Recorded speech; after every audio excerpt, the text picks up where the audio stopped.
Hello friends, সকলে কেমন আছেন? আশা করছি ভালো আছেন।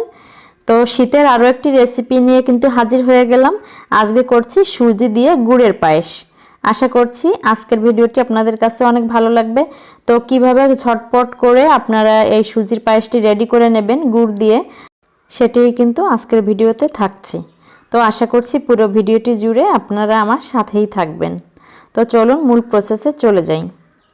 এখানে আমি 1 লিটার পরিমাণে দুধ নিয়েছি, আর দুধটা কিন্তু আমি অনেকক্ষণ ধরে জাল করে নিচ্ছি। তো জাল করার এক পর্যায়ে আমি এখানে কিছু কিশমিশ দিয়ে দিলাম, আর দিয়ে দিচ্ছি 2টো তেজপাতা, লং, দারচিনি আর গোলমরিচ। এটা কিন্তু খুবই অল্প পরিমাণে দিয়ে দিয়েছি। তো এগুলো দিয়ে আরও কিছুক্ষণ নাড়াচাড়া করে নেব। তো দুধটা আরও কিছুক্ষণ আমি জ্বালিয়ে নেব, আর অন্যদিকে হচ্ছে বাদবাকি প্রসেসগুলো করে নেব এর ভিতরে। তো এখানে আমি সুজি নিয়েছি 1/2 কাপ পরিমাণে, আর সুজিটা এখন আমি নর্মাল ঠান্ডা জল দিয়ে একটু সময় ভিজিয়ে রাখবো 2 মিনিটের মতো। তো সুজিটা ভেজানোর পরে হচ্ছে এই যে একটা চামচ দিয়ে একটু নাড়াচাড়া করে নিচ্ছি। উপর থেকে জলটা ফেলে দেব 2বার করে। এতে করে সুজির ভিতরে যে ময়লাটা থাকে, কালো কালো যে অংশটা থাকে, ওটা বেরিয়ে যাবে।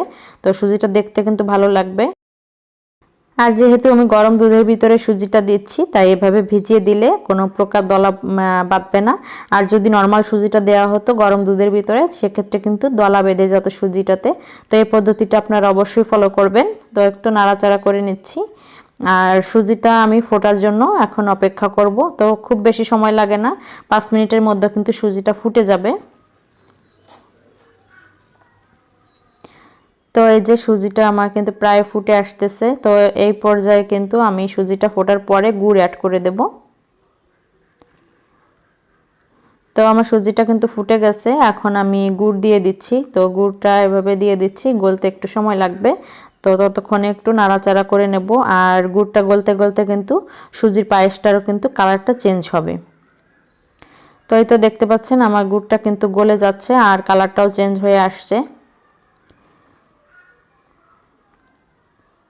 তো সুজির পায়েস করতে কিন্তু খুব বেশি সময় লাগে না।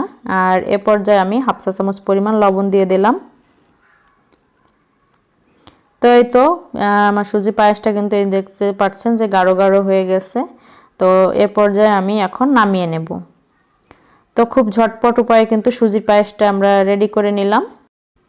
যখন তখন চাইলেই কিন্তু এটা আপনি রেডি করে নিতে পারেন। এটা এমনিতেও খাওয়া যায়, আর তাছাড়া এটা আপনি মুড়ির সাথে, রুটির সাথে, লুচির সাথেও খেতে পারেন। তো কেমন লাগলো আজকের রেসিপিটি অবশ্যই কমেন্ট করে জানাবেন। ধন্যবাদ সবাইকে।